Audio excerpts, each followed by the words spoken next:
Now, why the fuck would the artist do that?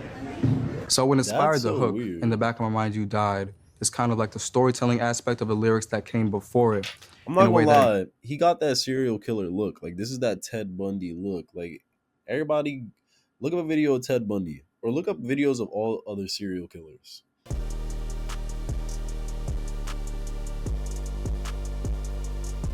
What is up, everybody? It's your boy Brandon. Stay busy, and today we are reacting to Oh Meezy. The David situation is disgusting, and we're just gonna hop right into it, guys. So much news about this artist named David, and Yo, like, aside before we get started, no homo, David is a majestic looking nigga. honestly, Like, it's he a little really got that vampire look.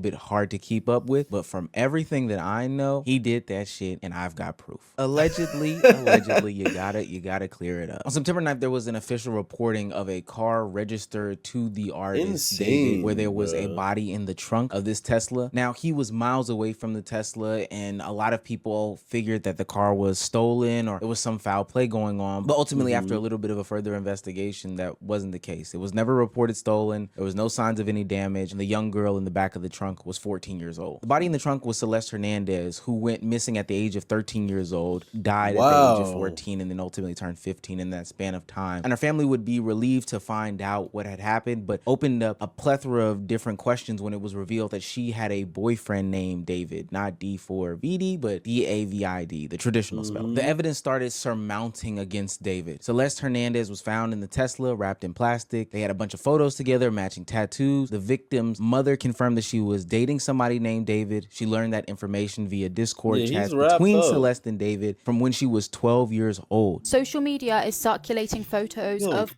Damn, like, not only did he kill this teenage girl, he was fucking this teenage girl as an adult. Like, they say that he met her when she was 13. Like, bro, like, and like they also say, quote unquote, he got her pregnant, and that's probably why he, killed her. But like, wow, this is a sick individual. David and Celeste allegedly together. There is a key point to this that it is completely unverified. Authorities have not confirmed its authenticity, therefore it should be treated with caution. I don't know, guys, what do you think? I personally don't think it's looking too good. It is also important to note that David, whose real name is David Burke, has not been named a suspect as of yet. Cancelling a show on the same day Celeste's name was made public, I mean, that's a bad look. I ain't gonna lie, David cooked. Another photo has just come out of him on FaceTime with the girl. Allegedly, there's a photo of him paying off her middle school classmates to not say anything. He been in communication with Shawty since she was 11. If you go in his Discord chat... 11?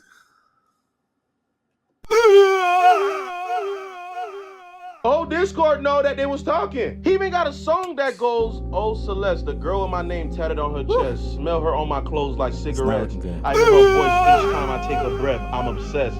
Oh Celeste, afraid you'll only love me when undressed, but you look so damn gorgeous in that dress.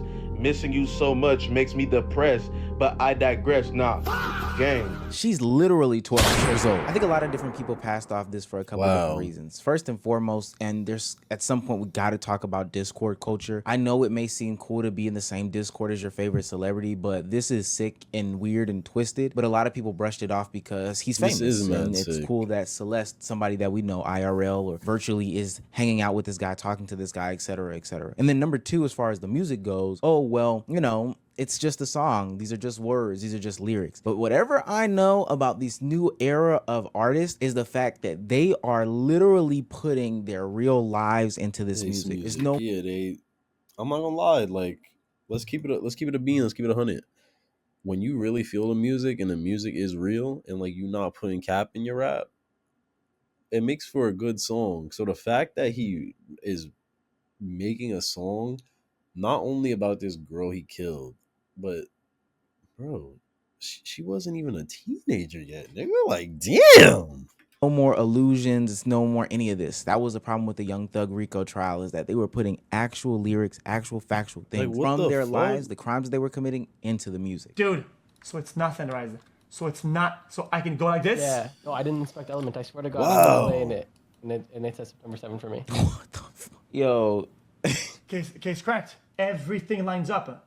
Guys, you're talking about, what would be the other list? Just for this very one coincidence, it'd be 365 times 365. We're talking about 1 out of 133,000. Something that also didn't help David in this situation is the fact that he had a bunch of fascinations with some very strange things, specifically death. Now, why the fuck would the artist do that? So what inspired the so hook, weird. "In the back of my mind you died," is kind of like the storytelling aspect of the lyrics that came before it. I'm not in a way gonna that- lie, he got that serial killer look. Like, this is that Ted Bundy look. Like, everybody, look up a video of Ted Bundy or look up videos of all other serial killers. This is that look. This is that face, that look, the energy. It builds up to the big moment where she died in the back of my mind. Like, I didn't kill her physically, but in the back of my mind, she died. Back of my You didn't kill her physically, nigga.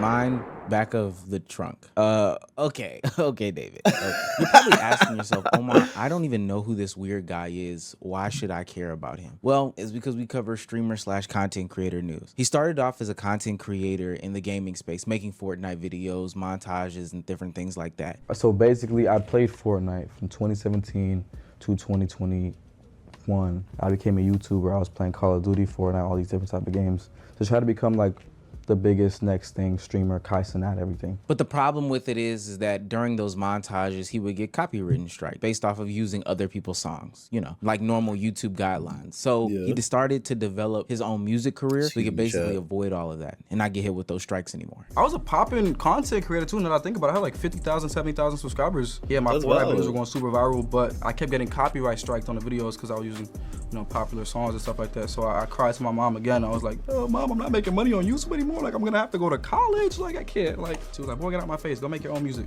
But I really took it, and I thought about it, took it to heart. I went on my phone. I looked up how to make music on iPhone. This app called BandLab came up, and I got to work. I just had the earbuds, this phone. I had no money for equipment. I had no money for studio time. I had nothing else to do. Sat down in the closet, this little box, made my first song right there. I looked up Billie Eilish type beats on YouTube, and I just made my first song, Runaway. It's still up to this day as well. His music started blowing up and gaining traction into the mainstream sphere. He was even featured with some of the likes of the more popular streamers, Jason the Weem, and got a shout out from Blackboy Max on his stream. Yeah, I ain't gonna lie, that was fucking crazy. How the fuck did you get in here, bro? You got like 100 billion streams. What the Bro, that song was on Invincible and Arcane. Like, yeah, now he has hits. You got 30 million monthly listeners. You know what I'm saying? Like, damn. Okay, please, these niggas is like polished. Look, I just gotta mix the shit I like. Of niggas I like type shit. And this is where everything starts to go downhill. A lot of these people who are kids online that get some sort of traction and buzz online create these communities in which they have a lot of power. One day I might have to do a whole video about how these online communities are cultivated around these celebrities and content creators, and these same content creators and celebrities use and abuse those powers to do nefarious things, like ultimately prey on children. We've seen it in the situations like Chris Tyson. We've seen it in the DJ Academics and North situation, and honestly, based off of the screen, though, DJ Academics is a weirdo for that shit. I don't think he was grooming Nora at all in that situation, but I definitely think Academics was very, very unprofessional and inappropriate. And like, my nigga, like, this is a kid. You can't be saying those things around him, especially like, even if it was like your family, like your homie, like there's just certain things you don't say. Like, you know what I'm saying? Shots that I've seen in Discord server after Discord server between David and this young girl whose name is Celeste, or this person in Discord named Celeste. It just seems like a common theme that keeps coming up over and over again. Now, at this time that David is blowing up, this girl is like 12 years old. She is extremely young, and she gets a follow back from David on Instagram. Nobody thinks too much of it because famous celebrity following a young person, maybe it's just a fan. I think it's weird, but everybody's just brushing it off. Now, we're gonna say the rest of this being alleged because like, unless like there's some viral moment or something with the fan, or like the fan sent you some mail or something like that, or a gift or something like that, you know, like that's very weird, just out of the blue. Isn't actual factual reporting on this, but going forward, it seems like Celeste and David develop a very, very close relationship. They're featured in a bunch of screenshots together, pictures together, put on social media, text messages exchanging and all this stuff like that. It doesn't really look good going here on out. He's going full on relationship mode with this young woman. Hell, even 5 months before her disappearance, he was seen photographed with her. And when somebody called him out on it, he said that they were being federal because basically he was getting outed for his nasty behavior. But then she goes missing. And it's funny because David is seen photographed in that same exact area, allegedly based off of all of the research that I've done, paying people to be silent about her, who she is, her age specifically, because he doesn't want to get in trouble. It's weird that he comes up at the same time that she goes missing, but continue down this pathway with me. I want to take a quick sidebar here because as all this evidence is coming out and being revealed to us in real time, you have some defenders of David. And this is where the streaming game comes into play. How do you defend this guy? Like, I don't get it. Like, bruh. Granted, okay, let all the evidence come out. Did he do it? Did he not do it? But like, aside from like the killing, right? Like, so let's say we don't know if he actually killed her. It's just the fact that why are you talking to an 11-year-old girl and hanging out with an 11-year-old girl in person? Like, I can like kind of somewhat understand if it's like, I guess like you're playing video games with like younger people, because like there's a bunch of different people on the internet. You're playing games with people of all ages are like skilled and things like that.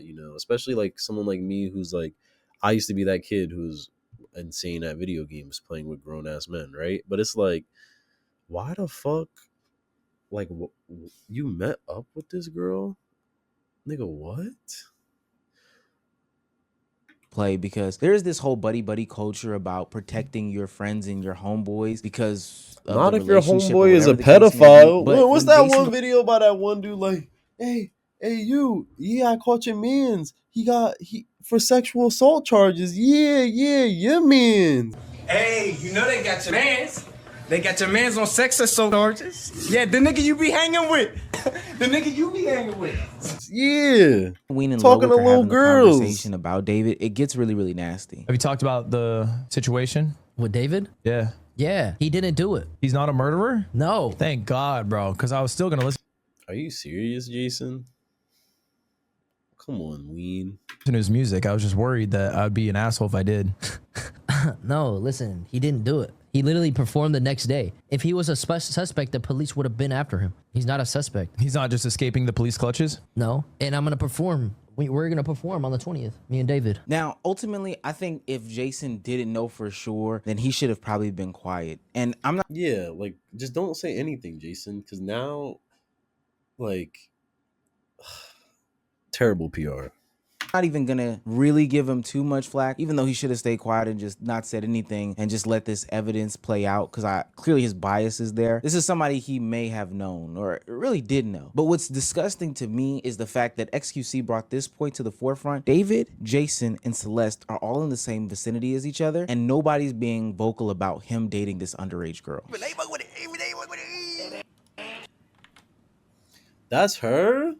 Yo, XQC is a detective, gang. XQC is a detective. Chad, this one looks different though. Yeah, I'm not gonna lie. This I think that don't look like her. Like, I can't really tell. But like, damn, this nigga deep. Say it, Chad. It's not just Jason in this conversation. She's in Discord. Yo, Jason, you like, granted, I don't really know, guys. I don't know. Like, I guess like if you want to give him the benefit of the doubt, because I'm not gonna lie, like a lot of because of makeup and the way people dress and things like that, I guess women are starting to look older at younger ages. But like, regardless, like, I don't know. I like in that picture, she doesn't look like she's underage. But like, again, like I really don't know. But I just feel like, does age never come up? Like when you're speaking to people, like, oh, hey, how are you? Like, where are you from? When you're introducing people and it's like, oh, like, yeah, I'm from here. Da, da, da. It's like, age usually comes up. Like, did nobody ask the bitch age? Like, come on, bro.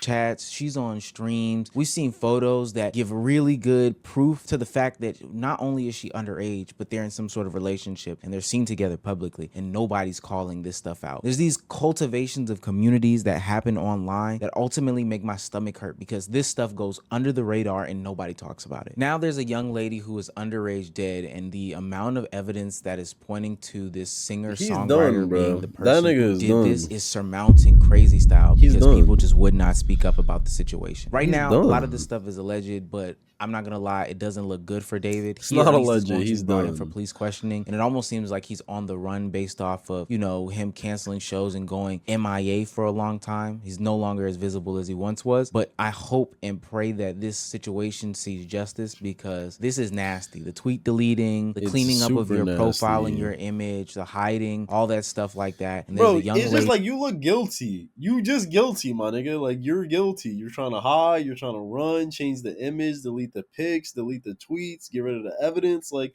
nigga, what's up, bro? Put him in the jail under the jail. His mother who is waiting to understand what happened. Because, like, guys, think about it. If you're not guilty, or you have nothing to hide, you'll just be in plain sight. You know what I'm saying? If there's nothing to find, if there's nothing to hide, you'll just be in plain sight. To her daughter, somebody who had a troubled past, running away and getting involved in these online communities that have been masterminded and created by these content creators. It's disgusting work, and I hope that there's some sort of good news that comes out the end of the tunnel. He's right, man. And on that note, it's your boy Brandon. Stay busy. I'm heading out. Thank you everybody who came to watch the video. Peace.